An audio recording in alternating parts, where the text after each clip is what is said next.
Hi guys, this has been my last video to do.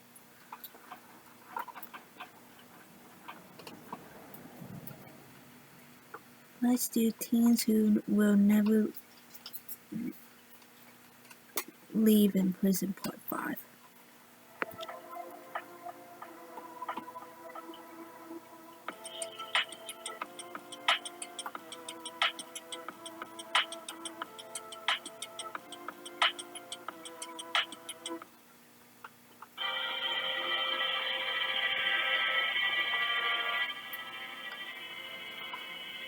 In at number 10, we have George Parrott, who was just 17 years old when he was arrested, and soon after he was convicted of rape and an assault that took place back in 1987. Well, George has spent 30 years in prison after it was deemed that he was actually wrongly convicted due to bogus FBI evidence. He was convicted mainly on an FBI agent's testimony about a microscopic hair found in connection with the rape.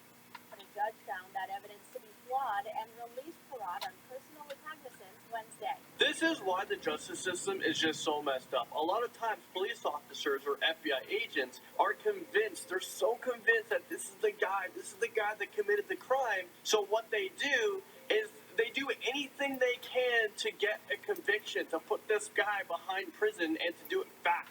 What we have witnessed in the past of them giving false statements, tampering with evidence, and a lot of times we have witnessed FBI agents and police officers get it wrong. They convicted the wrong person. Did you ever lose hope after all those years? No, absolutely. Of course I have. Been in 30 years. The crime I didn't commit, of course I lost hope. For people who may not have hope, what do you want them to know? You've got to pull out. Don't give up. Don't give up. That's for sure. Don't give up. All right, moving on this list, at number 9, we have two best friends, Ricky Jackson and Willie Bridgman. And they were arrested at the age of 16 years old for a murder that took place in Cleveland, Ohio. Harold Franks was the victim. Well, he was attacked with acid, and he was shot twice with a .38 caliber gun. Both teenagers received the death penalty back in 1977, but it was later turned over to life in prison. It was young Bernie's testimony that put Jackson on death row after halfway step out of prison.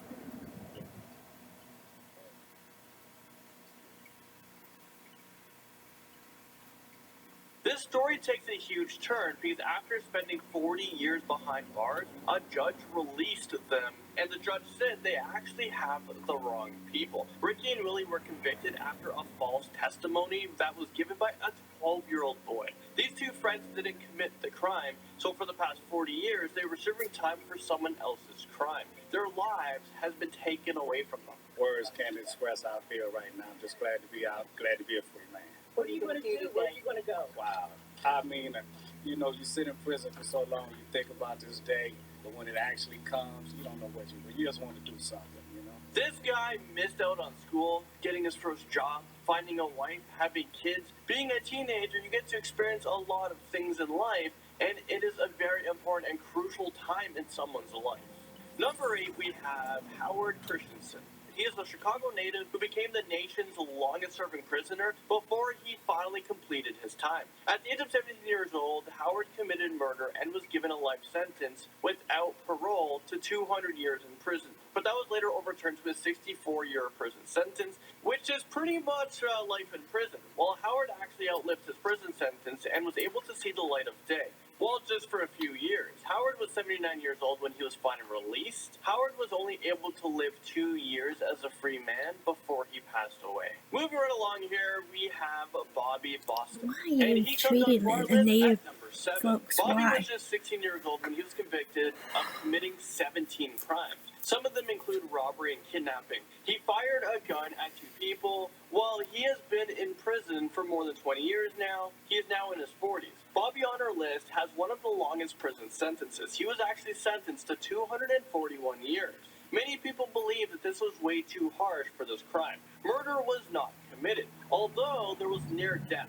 Back in 2010, the Supreme Court decided that their initial decision was unconstitutional and minors should have the opportunity to demonstrate maturity and rehabilitation. Even with that, though, Bobby won't be eligible for parole until he's 112 years old. So if somehow he's able to outlive that, he has a chance of being a free man one day. Let's talk about a case I paid close attention to. I've been very fascinated with it. Well, at number 6, let's talk about Brendan Dassey. Probably sounds familiar to you guys. I talk about him a whole lot. Well, he's a nephew of Stephen Avery, the guy from Making a Murder documentary. It's on Netflix.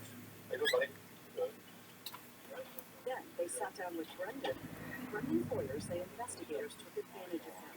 Then, just 16 years old and with a low IQ, manipulated him into making a false confession. Brendan Dassey was just 16 years old when he was convicted of first-degree murder and second-degree sexual assault mutilation of a corpse. I believe Brendan Dassey is innocent and was framed. He was sentenced to life in prison with the earliest possibility of parole in 2048. So that's when Brendan Dassey turns 58 years old. Right now he's 28 years old. Stephen Avery, his uncle, is also still in prison, and he has served 18 years for a crime he never committed. He was released, but then he was sentenced again for a new crime, and I don't believe he committed that either. I think he was framed by the same people who convicted him wrongly the first time. So in total, Stephen Avery has been in prison for 30 years.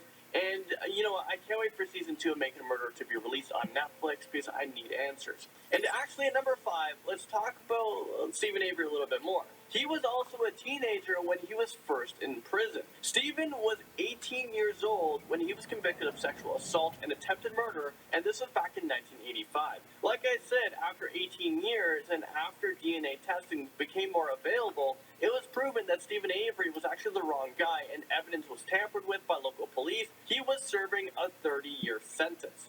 Back home, relatives waited patiently. After 18 years, the last few hours were the longest, until finally, the reunion. Stephen Avery was only free for a few years until he was convicted for a murder. This was back in 2007, and he was given a life imprisonment sentence.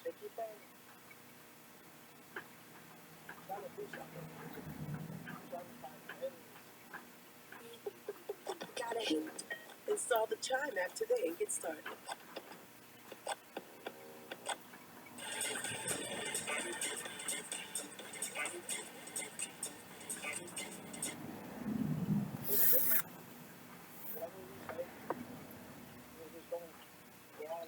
And next up, number 4, we have 65-year-old Wilbert Jones, who was just 19 years old when he was sentenced to prison. He served 46 years for a crime that he didn't even commit. His conviction was just recently overturned. Back in 1971, Jones was found guilty of kidnapping and sexually assaulting a nurse in Louisiana. Apparently, authorities withheld evidence that could have exonerated Jones decades ago. I think this man should have been rewarded millions of dollars, although money won't give his life back. The state of Louisiana took away this man's life. I would be super upset in this situation, but for some reason, Jones, he's just thankful for being free. No, I forgave. You know what I'm saying? I forgive. Because the Lord God knows who's in my life. I don't have no bit in my life. I got to go the rest of my life. Number 3, we have James Robertson, who actually inspired a new documentary on Netflix called I Am a Killer. I'm currently watching it, and it's really good. I don't know why I'm so interested in these topics, but they just fascinate me. And I swear, if I wasn't a YouTuber, I'd want to get into criminal psychology or work for Netflix and create these documentaries. James Robertson has had a whole life of crime. He was just 16 years old when he was sent to prison, but his crime started at a much younger age. He grew up with a family that are alcoholics and abusive. Robert is currently in prison for a crime he committed back in 1980, and it was for theft. He has been in prison for the past 37 years. For 20 of those years, James Robertson was left in solitary confinement because he was hard to deal with. So for 23 hours in the day, he's stuck in a very tiny, dark room. He doesn't get much visitations. Actually, I don't think he's allowed them at all. Barely no sunlight. And when he does get out of his cell for 1 hour a day, he's in another small cage outside. So James couldn't take this anymore, so he decided to kill his new cellmate, who was a pedophile, because he wanted to be placed on death row. I mean, is this real life right now? While on death row, the rules are different. You actually get a bed to sleep on, you actually get more food to eat, you get medical care. Also, James didn't want to be in prison while he was older because he said, well, he's just going to become an easy target for people to beat up. So he just wants to leave the world. So crazy because he was just trying to fight for the death penalty, but it took him a long time to actually get it, this is a very unusual request. Number 2, we have Joseph Ligon, who was just 15 years old when he was convicted of murdering 2 people back in 1953. Well, it's been 63 years since he was first sentenced to prison. Currently, Joseph is about 80 years old, and he has spent most of his life in a Philadelphia prison. He actually made it into the news a few years ago because he was given the chance of parole, but he turned it down. Joseph rejected this deal out of principle. He claims that he didn't kill anyone. It's really sad, and you know what? There are thousands of innocent people who are in prison serving time for crimes they didn't commit, and Joseph is probably one of them. Why would he choose to continue to fight for his innocence even when he could be released from prison? So now he is the longest-serving juvenile lifer in the world that has been documented. And finally, we have made it to number 1. We have Paul Geidel Jr. And he is known to have served the longest prison sentence in the United States. Back in 1911, Paul was convicted of second-degree murder at the age of 17 years old. When Paul was released from prison, he was 86 years old, meaning he was in prison for 68 years. He was locked away in many different New York State prisons. Paul lived to see the day when he was actually released from prison. When Paul was paroled from prison, he didn't want to leave because that was the only life that he knew. He would probably go into shell shock because the world, it just changes so fast. He was in prison from 1911 to 1979.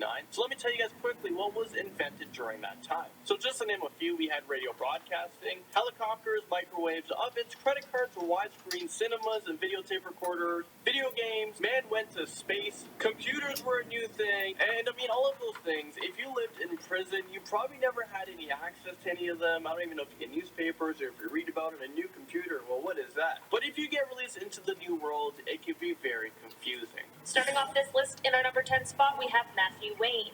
We have all had quite the year trying to adjust to the differences we are currently facing, but some people certainly have an easier time adjusting than others. Matthew Wayne is a small British YouTuber who posts videos of himself playing paintball, but he found himself in some hot water earlier this year. For some reason, Matthew decided it would be a good idea to film himself calling in a bomb threat to a hospital. Apparently, he was upset at some treatment he had received closer to the beginning of the global spread of the coronavirus and thought that it was an appropriate way to deal with his feelings about it. During the phone call, Matthew allegedly referred to himself as a YouTuber, made a ton of accusations towards the staff, and apparently also made a racist remark. I can totally understand being frustrated, but this really takes it to another level. Shockingly, Matthew was only sentenced to 12 weeks and a few small fines. Let's hope this was enough for him to have learned his lesson. In our number 9 spot today, we have Kangwa Ren. Before I dive into this one, guys, please don't forget to hit that thumbs up if you're enjoying the video so far, because it really helps us out. Kangwa Ren, who is better known as his YouTube name Reset, makes gaming videos and has over 1 million subscribers on his channel. In 2017, he made a video that saw him remove the cream filling from an Oreo, replace it with toothpaste, and then give it to an unsuspecting homeless man who later threw up. When people began to give him backlash for this video, he removed it and instead put up another video of him giving the same man a $20 bill as if that's compensation enough. The judge in this case certainly took into consideration the fact that he had made more than $2,000 on this video alone, so the measly offer of $20 was most certainly insufficient. The court decided on a 15-month sentence and a fine of $20,000, as well as a 5-year YouTube ban. It is unclear if Reset ended up actually heading off to serve his sentence or not, but his channel hasn't been posted on since August of this year. In our number 8 spot, we have Austin Jones. Austin Jones was a YouTube musician who started on the platform all the way back in 2007.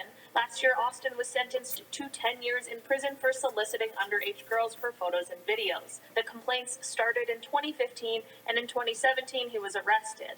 He ended up pleading guilty and admitted to using different platforms such as Facebook and iMessage. The 10-year sentence comes from him pleading guilty on one count of the things that he was accused of. Initially, his YouTube account was demonetized once the allegations came to light, but it was quickly removed entirely following the guilty plea. In our number 7 spot today, we have Ruslan Sokolovsky. Okay, this one is kind of crazy. Russian YouTuber and law student Ruslan Sokolovsky is facing jail time because he was playing Pokemon Go in church. He had filmed himself playing the game and a few weeks later was awoken in his apartment by the police coming in to arrest him. Apparently this is a Get crime in arrested Russia for because that? it is Really? obviously offensive to the people who were there to worship.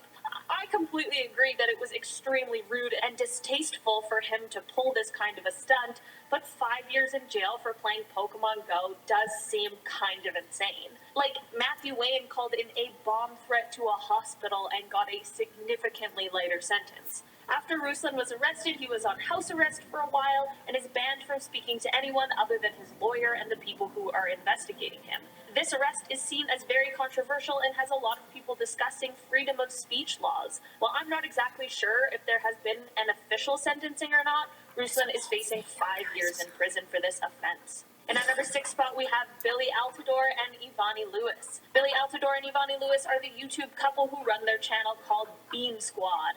The pair posts videos of them and their family doing challenges and pranks and just talking about their daily lives. Last year, the couple was arrested and charged for fraud, which they of course documented on their YouTube channel. According to court documents, the pair used stolen identities to create fake bank accounts and debit cards. The pair then used personal information that they had stolen in order to access the Social Security Administration website, where they then made direct benefit payments into their new fake bank accounts. There were allegedly 1,400 people whose benefits they tried to access, and of course some were successful and some were not. After this, the couple then used stolen personal information to file false tax returns and again directed the false tax returns into their fake bank accounts. Of course, they were eventually found out, which is what led to their arrest. They both pleaded guilty and Billy was sentenced to 2 years, while Ivani was sentenced to 1 year and 1 day. And they were also fined close to $94,000 in restitution. Billy has since gone away to serve his time, but because of the fact that they have kids, Ivani will be waiting to serve her time until Billy is back and able to take care of the kids. The channel continues to grow and gain subscribers and sees around 12 uploads a month. In our number 5 spot today, we have Daniel Silva. Daniel is a YouTuber and tattoo artist who may be better known for his time on the tattoo competition show, Ink Master. Daniel uploads videos of him tattooing and having conversations with celebrities, influencers, and athletes.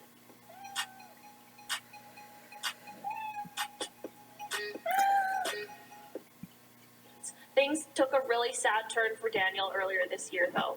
On May 10th, Daniel was speeding his 2020 McLaren 600 LT with his friend and famous YouTuber Corey LeBerry in the passenger seat when he accidentally lost control of the vehicle and ended up crashing into a stop sign and tree. This crash ended up taking the life of Corey. Daniel was then arrested and ended up pleading no contest in July. In August, he was sentenced to 364 days in jail as well as 5 years of probation, 250 hours of community service, and if he fails to comply with any of his probation terms, he'll be facing a 4-year prison sentence. Daniel has actually since been released from prison, but his YouTube and Instagram accounts both remain inactive. In our number 4 spot today, we have Ferdian Paleka. Earlier this year, the YouTuber was arrested after posting an extremely transphobic video. The video showed him handing fake aid packages to trans women that were actually filled with bricks and garbage and rotten vegetables. Of course, this video came under immediate fire for its disturbing content, and Ferdian responded by posting a fake apology video. He was charged with online defamation under the Information and Electronic Transactions Act, which carries a maximum 4-year prison sentence, as well as deliberately breaking the law and bringing harm to others, which is punishable by up to 12 years in prison under the same law. After Ferdian's arrest, there were videos posted that quickly went viral of him being ordered around to do embarrassing tasks by other inmates. The videos received comments from his parents about how much it angered them to see their child being humiliated publicly. They are absolutely right because that is not okay, but it sure is ironic. Luckily for Ferdian, the trans women that he victimized have decided to drop the charges against him, so he ended up being released from police custody earlier this year. But of course not before he made a snide comment that he was more comfortable in his jail cell rather than in his car before driving off. Hopefully this was just an ill-timed joke and he has learned his lesson because things truly could have been a lot different for him. His YouTube channel remains active with just under 300,000 subscribers. In our number 3 spot today, we have Andre Pies. Andre is a Russian YouTuber with Alright roughly guys, I'm gonna 800,000 stop subscribers. right here because it's like 31 minutes, so I will see you guys tomorrow, so keep walking along and